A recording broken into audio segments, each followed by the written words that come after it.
Hello everyone, ಈ ಒಂದು video ನಮ್ಮ ಮೆಕ್ಯಾನಿಕಲ್ ಇಂಜಿನಿಯರಿಂಗ್ ಸ್ಟೂಡೆಂಟ್ಸ್ಗೆ ಯೂಸ್ಫುಲ್ ಆಗೋಂಥ ಒಂದು ವಿಡಿಯೋ ಆಗಿರುತ್ತೆ. ಸೊ ಯಾರೆಲ್ಲ ಇಸ್ರೋ ಐಸ್ಟಾರ್ಗೆ ಅಪ್ಲೈ ಮಾಡಿದಿರೋ ಅವ್ರಿಗೆ ಯೂಸ್ಫುಲ್ ಆಗೋಂಥ ಒಂದು ವಿಡಿಯೋ. ಸೊ ಈ ವಿಡಿಯೋದಲ್ಲಿ ನಾನು ಒಂದಿಷ್ಟು 5 ಪ್ರಶ್ನೆಗಳನ್ನ ತೊಗೊಂಡಿದ್ದೀನಿ. ಪ್ರೀವಿಯಸ್ 2022 ಎಕ್ಸಾಮಿನೇಷನಲ್ಲಿ ಬಂದಿರುವಂಥ ಕ್ವಶನ್ಸ್ ಇವು. ಸೊ ಈಗಾಗಲೇ ನಾನು 2 ವಿಡಿಯೋ ಇದಕ್ಕೆ ಸಂಬಂಧಪಟ್ಟಂಥ 2 ವಿಡಿಯೋ ಅಪ್ಲೋಡ್ ಮಾಡಿದ್ದೀನಿ ನನ್ನ ಚಾನಲಲ್ಲಿ. ಯಾರಾದರೂ ನೋಡದೇ ಇದ್ದರೆ ಆ ವಿಡಿಯೋಸ್ನ ನೋಡಿ ಪ್ರಿಪೇರ್ ಆಗ್ತಿರುವಂಥವ್ರಿಗೆ ಯೂಸ್ಫುಲ್ ಆಗೋಂಥ ವಿಡಿಯೋಸ್ ಇದು. ಯಾಕಂದರೆ ಎಕ್ಸಾಮಲ್ಲಿ ಪ್ರೀವಿಯಸ್ ಇಯರ್ ಕ್ವಶನ್ ಪೇಪರಿಂದ ಸಾಕಷ್ಟು ಕ್ವಶನ್ಸ್ ಬರುತ್ತೆ. ಹಾಗಾಗಿನೇ ಕ್ವಶನ್ಸ್ನ ನಾನು ಮೊದಲು ಸಾಲ್ವ್ ಮಾಡ್ತಾ ಹೋಗ್ತಾಯಿದ್ದೀನಿ. ಹಾಗೂ ನಿಮ್ಮೆಲ್ಲರಿಗೂ ಗೊತ್ತಿರುತ್ತೆ, ಕೋರ್ಸ್ ಸ್ಟಾರ್ಟ್ ಮಾಡಿದ್ವಿ ಇಸ್ರೋಗೆ. ಸೊ ಯಾರೆಲ್ಲರೂ ಈ ಎಕ್ಸಾಮ್ಗೆ ಸೀರಿಯಸ್ ಆಗಿ ಪ್ರಿಪೇರ್ ಆಗ್ತಾಯಿದ್ದೀರಾ, ಎಕ್ಸಾಮ್ನ ಕ್ಲಿಯರ್ ಮಾಡ್ಕೊಳ್ಬೇಕು ಅಂದ್ಕೊಂಡಿದ್ದೀರಾ, ಏನೋ ಒಂದು ನಮಗೆ ಯಾರಾದರೂ ಹೇಳ್ಕೊಡೋರು ಇದ್ದರೆ ಚೆನ್ನಾಗಿ, ಯಾವುದಾದ್ರೂ ಕೋರ್ಸ್ ಇದ್ದರೆ ಚೆನ್ನಾಗಿ ಅನ್ನಂಗಿದ್ರೆ ನಾವು ಕೋರ್ಸ್ ಸ್ಟಾರ್ಟ್ ಮಾಡಿದ್ವಿ. ಸೊ ಮೆಕ್ಯಾನಿಕಲ್ ಹಾಗೂ ಎಲೆಕ್ಟ್ರಿಕಲ್ ಡಿಪಾರ್ಟ್ಮೆಂಟ್ ಎಲೆಕ್ಟ್ರಾನಿಕ್ಸ್ ಅವರಿಗೆ ಸೊ ಬೇಕಾಗಿರೋಂಥವರು ಈ ಒಂದು ನಂಬರ್ಗೆ, ಈ ಪರ್ಟಿಕ್ಯುಲರ್ ನಂಬರ್ಗೆ ಕಾಲ್ ಮಾಡ್ಬೋದು. 9964600913 ಈ ನಂಬರ್ ಬಂದು ಮೆಕ್ಯಾನಿಕಲ್ ಆಸ್ಪಿರೆಂಟ್ಸ್ ಕಾಲ್ ಮಾಡಬೇಕಾಗುತ್ತೆ. ಮೆಕ್ಯಾನಿಕಲ್ ಕೋರ್ಸ್ ಬೇಕು ಅನ್ನೋರು ಈ ನಂಬರ್ಗೆ ಕಾಲ್ ಮಾಡಿಬಿಟ್ಟು ನೀವು ಕೋರ್ಸಿನ ಡೀಟೇಲ್ಸ್ನ, ಅಂದರೆ ಏನಿದೆ, ಹೇಗೆ ಮಾಡ್ತಾಯಿದ್ದೀರಾ, ಅಂದರೆ ಏನೇನು ಕೋರ್ಸ್ನಲ್ಲಿ ಇರುತ್ತೆ ಅನ್ನೋ ಡೀಟೇಲ್ಸ್ನ, ಸಂಬಂಧಪಟ್ಟಂಥ ಡೀಟೇಲ್ಸ್ನ ಪಡೆದುಕೊಳ್ಳೋದಕ್ಕೆ ನೀವು ಈ ನಂಬರ್ಗೆ ಕಾಲ್ ಮಾಡ್ಬೋದು. ಅದೇ ರೀತಿಯಲ್ಲಿ ಟ್ರಿಪಲ್ ಇ ಡಿಪಾರ್ಟ್ಮೆಂಟ್ ಅವರು, ಅಂದರೆ ಎಲೆಕ್ಟ್ರಾನಿಕ್ಸು ಅಥವಾ ಎಲೆಕ್ಟ್ರಿಕಲ್ ಡಿಪಾರ್ಟ್ಮೆಂಟ್ ಅವರು ಏನಾದರೂ ಕೋರ್ಸ್ ನೋಡ್ತಾ ಇದ್ದರೆ ಈ ನಂಬರ್ಗೆ ಕಾಲ್ ಮಾಡಬೇಕಾಗುತ್ತೆ. 8431884401 ಈ ನಂಬರ್ಗೆ ಕಾಲ್ ಮಾಡಿದ್ರೆ ಟ್ರಿಪಲ್ ಇ ಅಥವಾ ಇ ಸಿಗೆ ಸಂಬಂಧಪಟ್ಟಂಥ ಕೋರ್ಸಿನ ಡೀಟೇಲ್ಸ್ನ ಇವ್ರು ಕೊಡ್ತಾರೆ. ಮೆಕ್ಯಾನಿಕಲ್ ಬೇಕು ಅನ್ನೋದಾದರೆ ಈ ನಂಬರ್ಗೆ ಕಾಲ್ ಮಾಡಿದ್ರೆ ಮೆಕ್ಯಾನಿಕಲ್ ಬೇಕನ್ನೋ ಕೋರ್ಸ್ ಸಂಬಂಧಪಟ್ಟಂಥ ಇನ್ಫಾರ್ಮೇಷನ್ನ ಅವ್ರು ಕೊಡ್ತಾರೆ. ಓಕೆನಾ? ಸೊ ಮೊದಲ ಪ್ರಶ್ನೆಗೆ ಬಂದುಬಿಡೋಣ. ಸೊ ಬಂದು ಇಲ್ಲಿ ನೋಡಿ, ನಾವು ನಿಮಗೆಲ್ಲರಿಗೂ ಗೊತ್ತಿರುತ್ತೆ, ಇಸ್ರೋ ಪೇಪರಲ್ಲಿ ಮ್ಯಾಥಮೆಟಿಕ್ಸ್ ಇರುತ್ತೆ ಹಾಗೂ ಟೆಕ್ನಿಕಲ್ ಇರುತ್ತೆ. ಮ್ಯಾಥಮೆಟಿಕ್ಸ್ ಅಂದರೆ ಡಿಪ್ಲೊಮಾ ಲೆವೆಲಲ್ಲಿ ನೀವೇನು ಮ್ಯಾಥಮೆಟಿಕ್ಸ್ ಕಲ್ತಿರಲ್ತಾರೆ ಆ ಮ್ಯಾಥಮೆಟಿಕ್ಸ್ ಮೇಲೆ ಎಷ್ಟು ಇರುತ್ತೆ ಸರ್ ಕ್ವಶನ್ಸ್ ಅಂದರೆ ಒಂದು 6 to 8 ಕ್ವಶನ್ಸ್ ಇರುತ್ತೆ. 6 ಇಂದ 8 ಪ್ರಶ್ನೆಗಳು ಇರುತ್ತೆ. ಹಾಗಾಗಿ ಪ್ರತಿಯೊಂದು ಮಾರ್ಕು ಇಂಪಾರ್ಟೆಂಟ್ ಆಗಿರೋ ಕಾರಣದಿಂದ ಮ್ಯಾಥಮೆಟಿಕ್ಸ್ ಸಂಬಂಧಪಟ್ಟಂಥ ಪ್ರಶ್ನೆಗಳನ್ನ ನಾನು ಇಲ್ಲಿ ತೊಗೊಂಡಿದ್ದೇನೆ. ಸೊ ಈ ಪ್ರಶ್ನೆನಲ್ಲಿ ನೋಡಿ, ಎ ಮ್ಯಾಟ್ರಿಕ್ಸ್ ಕೊಟ್ಟಿದ್ದಾರೆ, ಬಿ ಮ್ಯಾಟ್ರಿಕ್ಸ್ ಕೊಟ್ಟಿದ್ದಾರೆ. ಏನು ಕೇಳ್ತಿದ್ದಾರೆ? ಎ ಟ್ರಾನ್ಸ್ಪೋಸು ಬಿ ಟ್ರಾನ್ಸ್ಪೋಸ್ ಕೇಳ್ತಿದ್ದಾರೆ. ಅದು ಏನು ಪ್ರಾಡಕ್ಟಲ್ಲಿ, ಅಂದರೆ ಇಲ್ಲೇನು ಮಾಡಬೇಕು, first transpose of each matrix find out ಮಾಡಬೇಕು. ಆದಮೇಲೆ ಬಂದಿರೋ ಅಂತ 2 ಮ್ಯಾಟ್ರಿಕ್ಸ್ದು ಟ್ರಾನ್ಸ್ಪೋಸ್ನ ಮಲ್ಟಿಪ್ಲಿಕೇಶನ್ ಮಾಡಿದ್ರೆ ಅವ್ರು ಏನು ಕೇಳಿದ್ರೆ ಅದು ಬಂದುಬಿಡುತ್ತೆ. ಫಸ್ಟು ನಾನು ಟ್ರಾನ್ಸ್ಪೋಸ್ ಆಫ್ ಎ ಮ್ಯಾಟ್ರಿಕ್ಸ್ ಮಾಡ್ತಾಯಿದ್ದೀನಿ. ಎ ಡ್ಯಾಶ್ ಅಥವಾ ಎ ಟ್ರಾನ್ಸ್ಪೋಸ್ ಅಂದರೆ ಎರಡರದ್ದು ಅರ್ಥ ಒಂದೇ. ಟ್ರಾನ್ಸ್ಪೋಸ್ ಅಂದರೆ ರೋಸ್ನ ಕಾಲಮ್ಸಲ್ಲಿ ಬರೀಬೇಕು. ರೋಸ್ನ ಏನು ಮಾಡಬೇಕು? ಕಾಲಮ್ಸಲ್ಲಿ ಬರೀಬೇಕು. ಸೊ ಟ್ರಾನ್ಸ್ಪೋಸ್ ಅಂದರೆ ರೋಸ್ನ ಕಾಲಮ್ಸಲ್ಲಿ ಬರೆದ್ರೆ ಅದೇ ಟ್ರಾನ್ಸ್ಪೋಸ್ ಆಫ್ ದಿ ಮ್ಯಾಟ್ರಿಕ್ಸ್ ಆಗುತ್ತೆ. ಎ ಮ್ಯಾಟ್ರಿಕ್ಸಲ್ಲಿ ನೋಡಿ, ಫಸ್ಟ್ ರೋ ಏನಿದೆ 2 3 1 ಇದೆ, ಅದು ಕಾಲಮಲ್ಲಿ ಬರ್ಕೊಂಡ್ರೆ 2 3 1 ಆಯಿತು. ಅದೇ ಥರನೇ ನೋಡಿ, ಸೆಕೆಂಡ್ ರೋನ ಕಾಲಮಲ್ಲಿ ಬರ್ಕೊಂಡ್ರೆ ಏನಾಗುತ್ತೆ? ಸೆಕೆಂಡ್ ರೋ ಅಂದರೆ ಇದು. ಈ ರೋನ ಕಾಲಮಲ್ಲಿ ಬರ್ಕೊಂಡ್ರೆ 1 4 1 ಆಯಿತು. ಇದು ಎ ಮ್ಯಾಟ್ರಿಕ್ಸ್ ಆಯಿತು. ಅದೇ ಥರನೇ ಬಿನು ಟ್ರಾನ್ಸ್ಪೋಸ್ ಮಾಡಬೇಕು. ಅಲ್ಲೂ ನೋಡಿ, ಮೇಲೆ ಟ್ರಾನ್ಸ್ಪೋಸ್ ಇದೆ. ಬಿ ಡ್ಯಾಶ್ ಅಥವಾ ಟ್ರಾನ್ಸ್ಪೋಸ್ ಎರಡೂ ಒಂದೇ. ಇಲ್ಲಿ ನೋಡಿ, ಭಾಳ ಕನ್ಫ್ಯೂಷನ್ ಹಾಕೋಬಿಡಿ. ಎ ಡ್ಯಾಶ್ ಅಥವಾ ಎ ಟ್ರಾನ್ಸ್ಪೋಸ್ ಅಂದರೆ ಎರಡರದ್ದು ಮೀನಿಂಗ್ ಒಂದೇ, ಟ್ರಾನ್ಸ್ಪೋಸ್ ಆಫ್ ದಿ ಮ್ಯಾಟ್ರಿಕ್ಸ್ ಅಂತ. ಸೊ ಇದನ್ನು ನಾನು ಟ್ರಾನ್ಸ್ಪೋಸ್ ಮಾಡಿದ್ರೆ ಫಸ್ಟ್ ರೋ ಕಾಲಮಲ್ಲಿ ಬರೆದ್ರೆ 6 1, ಸೆಕೆಂಡ್ ರೋ ಕಾಲಮಲ್ಲಿ ಬರೆದ್ರೆ 0 3, ಥರ್ಡ್ ರೋ ಕಾಲಮಲ್ಲಿ ಬರೆದ್ರೆ 5 2 ಆಯಿತು. ಇದು ನನಗೆ ಬಿ ಮ್ಯಾಟ್ರಿಕ್ಸಿನ ಟ್ರಾನ್ಸ್ಪೋಸ್ ಆಯಿತು. ಇವಾಗ ಏನು ಮಾಡಬೇಕು? A transpose into B transpose. ಏನು ಮಾಡಬೇಕು? A transpose into B transpose. ಇದೇನು matrix multiplication. So A matrix ಏನಿದೆ 2 1 3 4 1 1 1 ಆಯಿತು. ಇದು ಎ ಮ್ಯಾಟ್ರಿಕ್ಸ್. ಯಾವ ಮ್ಯಾಟ್ರಿಕ್ಸ್ ಜೊತೆ ಮಲ್ಟಿಪ್ಲೈ ಮಾಡಬೇಕು? ಬಿ ಟ್ರಾನ್ಸ್ಪೋಸ್ ಜೊತೆಗೆ. 6 0 5 1 3 2 ಹೌದಾ? So first row first column, first row second column, first row third column, ಆ ಥರ ಮಾಡ್ತೀವಿ. ಯಾವುದರಲ್ಲಿ? ಮ್ಯಾಟ್ರಿಕ್ಸ್ ಮಲ್ಟಿಪ್ಲಿಕೇಶನಲ್ಲಿ. 2 × 6 ಎಷ್ಟು? 12 ಪ್ಲಸ್ 1 × 1 ಎಷ್ಟು? 1 ಪ್ಲಸ್. ಯಾಕಂದರೆ ಸೆಂಟ್ರಲ್ ಕಂಪಲ್ಸರಿ ಪ್ಲಸ್ ಬರುತ್ತೆ. So first row first column ಆಯಿತು. ಈಗ ಫಸ್ಟ್ ರೋ ಸೆಕೆಂಡ್ ಕಾಲಮ್ ಹೋಗ್ತಾ ಇದ್ದೀನಿ, ಅದನ್ನು ಫಸ್ಟ್ ರೋನಲ್ಲೇ ಬರೀಬೇಕು. ಯಾಕಂದರೆ ಫಸ್ಟ್ ರೋ ಆಪ್ರೇಟ್ ಮಾಡ್ತಿರೋದಲ್ಲ. ಸೊ ಫಸ್ಟ್ ರೋ ಆಪ್ರೇಟ್ ಮಾಡ್ತಿರ್ಬೇಕಾದ್ರೆ ಯಾವ ಕಾಲಮ್ ಜೊತೆ ಮಲ್ಟಿಪ್ಲೈ ಮಾಡ್ತಾ ಹೋಗ್ತಿರೋ ಅವೆಲ್ಲ ಫಸ್ಟ್ ರೋನಲ್ಲೇ ಫಿಲ್ ಆಗ್ತಾ ಹೋಗ್ತವೆ. ಸೆಕೆಂಡ್ ರೋ ಫಿಲ್ ಆದಾಗ ಸೆಕೆಂಡ್ ರೋ ಆಪ್ರೇಟ್ ಮಾಡುವಾಗ ಸೆಕೆಂಡ್ ರೋನಲ್ಲೇ ಫಿಲ್ ಆಗಬೇಕು. ಥರ್ಡ್ ರೋ ಆಪ್ರೇಟ್ ಮಾಡುವಾಗ ಥರ್ಡ್ ರೋನಲ್ಲೇ ಫಿಲ್ ಆಗಬೇಕು. So first row first column ಮಾಡಿದಾಗ ಈ ಎಲಿಮೆಂಟ್ ಬಂತು. ಅದೇ ಥರನೇ ಫಸ್ಟ್ ರೋ ಸೆಕೆಂಡ್ ಕಾಲಮ್ ಹೋಗ್ತಾ ಇದ್ದೀನಿ. ಸೆಕೆಂಡ್ ಕಾಲಮ್ ಇದು 2 × 0 0, ಸೆಂಟ್ರಲ್ ಏನು ಬರಬೇಕು? ಪ್ಲಸ್ 1 × 3 ಎಷ್ಟಾಯಿತು? 3 ಆಯಿತು. ನೋಡಿ, ಫಸ್ಟ್ ರೋ ಸೆಕೆಂಡ್ ಕಾಲಮ್ ಆಯಿತು. ಸೊ ನೋಡಿ, ಈ ಎಲಿಮೆಂಟ್ ಇಂಟು ಈ ಎಲಿಮೆಂಟ್, ನೆಕ್ಸ್ಟ್ ಈ ಎಲಿಮೆಂಟ್ ಇಂಟು ಎಲಿಮೆಂಟ್, ಸೆಂಟ್ರಲ್ ಏನು ಬರುತ್ತೆ? ಪ್ಲಸ್ ಬರುತ್ತೆ. ಸೊ ಅದೇ ಥರನೇ ಫಸ್ಟ್ ರೋ ಥರ್ಡ್ ಕಾಲಮ್ಗೆ ಹೋದಾಗ 2 × 5 ಎಷ್ಟು? 10, ಸೆಂಟ್ರಲ್ ಪ್ಲಸ್ ಸೈನ್, 1 × 2 ಎಷ್ಟು? 2 ಇದಾಯಿತು. ಇದೇನಾಯಿತು? First row first column operate ಮಾಡಿದಾಗ ಮುಗೀತು. ಈಗ first row first column, first row second column, first row third column ಆದಾಗ ಈಗ ಸೆಕೆಂಡ್ ರೋಗೆ ಹೋಗ್ತಾ ಇದ್ದೀನಿ. ಸೆಕೆಂಡ್ ರೋ ಫಸ್ಟ್ ಕಾಲಮ್ ಬಂದಾಗ 3 × 6 ಎಷ್ಟು? 18 ಪ್ಲಸ್ 4 × 1 ಎಷ್ಟು? 4, 3 × 0 ಎಷ್ಟು? 0 ಪ್ಲಸ್ 4 × 3 ಎಷ್ಟು? 12, 3 × 5 ಎಷ್ಟು? 15 ಪ್ಲಸ್ 4 × 2 ಎಷ್ಟು? 8. ನೆಕ್ಸ್ಟ್ ಇದು ನೋಡಿ, second row first column, second row third column, second column, second row third column, ಆ ಥರ ಆಪ್ರೇಟ್ ಮಾಡಿದ್ದಾಯಿತು. ಈಗ ಥರ್ಡ್ ರೋಗೆ ಬರ್ತಾಯಿದೆ. Third row first column, third row second column, third row third column, ಅದು ಯಾವಾಗ ಥರ್ಡ್ ರೋನಲ್ಲಿ ಫಿಲ್ ಆಗಬೇಕು. 1 into 6 is 6 plus 1 into 1 is 1. ಅದೇ ಥರನೇ 1 into 0 is 0, 1 into 3 is 3, 1 into 5 is 5 plus 1 into 2 is 2. ಇದು ನಮ್ಮ ಒಂದು ಮ್ಯಾಟ್ರಿಕ್ಸ್ ಮಲ್ಟಿಪ್ಲಿಕೇಶನ್ ಮಾಡುವಂಥ ಒಂದು ವಿಧಾನ ಇದು. ಓಕೆನಾ, ಇದು ಮ್ಯಾಟ್ರಿಕ್ಸ್ ಮಲ್ಟಿಪ್ಲಿಕೇಶನ್ ಮಾಡುವಂಥ ವಿಧಾನ. ಆಯ್ತು, ಇದನ್ನು ಸಿಮ್ಯುಲೇಷನ್ ಮಾಡಿದ್ರೆ ಅವ್ರು ಏನು ಕೇಳಿದ್ರೆ ಆನ್ಸರ್ ಬರುತ್ತೆ. 12 ಪ್ಲಸ್ 1 ಎಷ್ಟು 13, 0 ಪ್ಲಸ್ 3 ಎಷ್ಟು 3, 10 ಪ್ಲಸ್ 2 ಎಷ್ಟು 12. ನೋಡಿ ಫಸ್ಟ್ ರೋ 13 3 12, 13 3 12 ಫಸ್ಟ್ ರೋ ಇಲ್ಲೂ ಇದೆ, ಇಲ್ಲಿ ನೋಡಿ 13 3 12 ಇದೆ. ನೆಕ್ಸ್ಟ್ ರೋ ಇದನ್ನು ಇಲ್ಲೂ ಇದೆ ನೋಡಿ. ಹಾಗಾಗಿ ಇನ್ನು ನೆಕ್ಸ್ಟ್ ರೋನಲ್ಲೂ ಫಿಲ್ ಮಾಡಿ, ಅಂದರೆ ಸಿಮ್ಯುಲೇಷನ್ ಮಾಡಿ. 18 ಪ್ಲಸ್ 4 22, 22 ಎಲ್ಲಿದೆ ಇಲ್ಲಿದೆ. ಸೊ ಆಪ್ಷನ್ ನನಗೆ ಇದೇ ಆಗಬೇಕು, ಚೆಕ್ ಮಾಡ್ರೆ ಅದನ್ನು. ನೆಕ್ಸ್ಟ್ ನೋಡಿ 0 ಪ್ಲಸ್ 12 12, 15 ಪ್ಲಸ್ 8 ಎಷ್ಟಾಗುತ್ತೆ 23 ಆಗುತ್ತೆ. 6 ಪ್ಲಸ್ 1 7, 0 ಪ್ಲಸ್ 3 3, 5 ಪ್ಲಸ್ 2 7. ಸೊ ಎಲ್ಲ ಎಲಿಮೆಂಟ್ಸು ಮ್ಯಾಚ್ ಆಗ್ತಿದೆ ನೋಡಿ. ಇದರೊಳಗೆ ಏನೆಲ್ಲ ಎಲಿಮೆಂಟ್ಸ್ ಇದ್ದಾವೆ ಅವೇ ಎಲಿಮೆಂಟ್ಸು ಆಪ್ಷನ್ ಡಿನಲ್ಲಿ ಇದ್ದಾವೆ. ಸೊ ಆಪ್ಷನ್ ಡಿ ಪ್ರಶ್ನೆಗೆ ಉತ್ತರ ಆಗುತ್ತೆ. ಸೊ ಮ್ಯಾಟ್ರಿಕ್ಸ್ ಮಲ್ಟಿಪ್ಲಿಕೇಶನ್ನಲ್ಲಿ ಈ ಥರ ಮಾಡ್ತೀವಿ, ಇಷ್ಟೇ. ಭಾಳ ಸಿಂಪಲ್ ಮ್ಯಾಥಮೆಟಿಕ್ಸ್ ಹೇಳ್ತೀನಲ್ಲ, ಈಸಿಯಾಗಿ ಅವು 8 ಕ್ವಶನ್ ಇತ್ತು ಅಂದರೆ 8 ಕ್ವಶನ್ ನೀಟಾಗಿ ನಿಮ್ಮ ಪಾಕೆಟಲ್ಲಿ ಹಾಕ್ಕೊಳ್ಬೋದು. ಈಗ 12th ಕ್ವಶನ್ ಬರ್ತಾಯಿದ್ದೀನಿ. ಇದು ನಮ್ಮ ಮೆಕ್ಯಾನಿಕಲ್ ಇಂಜಿನಿಯರಿಂಗ್ ಸಂಬಂಧಪಟ್ಟಂಥ ಪ್ರಶ್ನೆ ಇದೆ ನೋಡಿ. Calculate the pressure. ಏನು ಕ್ಯಾಲ್ಕುಲೇಟ್ ಮಾಡಬೇಕು? Calculate the pressure excited by 5 kg of nitrogen. 5 kg nitrogen ಗ್ಯಾಸಿಂದ ಎಕ್ಸರ್ಟ್ ಆಗಿರುವಂಥ ಪ್ರೆಷರಿನ ವ್ಯಾಲ್ಯೂನ ಫೈಂಡ್ ಔಟ್ ಮಾಡೋಕ್ಕೆ ಕೇಳ್ತಾ ಇದ್ದಾರೆ. ಸೊ ಆ ಗ್ಯಾಸಿನ ಟೆಂಪರೇಚರು ಕೊಟ್ಟಿದ್ದಾರೆ. ಟೆಂಪರೇಚರ್ ಎಷ್ಟಿದ್ದಾರೆ 27 ಡಿಗ್ರಿ ಸೆಂಟಿಗ್ರೇಡ್ ಇದೆ. ಕೆಲ್ವಿನಿಗೆ ಮಾಡಿದಾಗ 273ಗೆ ಆ್ಯಡ್ ಮಾಡ್ತೀವಿ degree Celsius ವ್ಯಾಲ್ಯೂನ.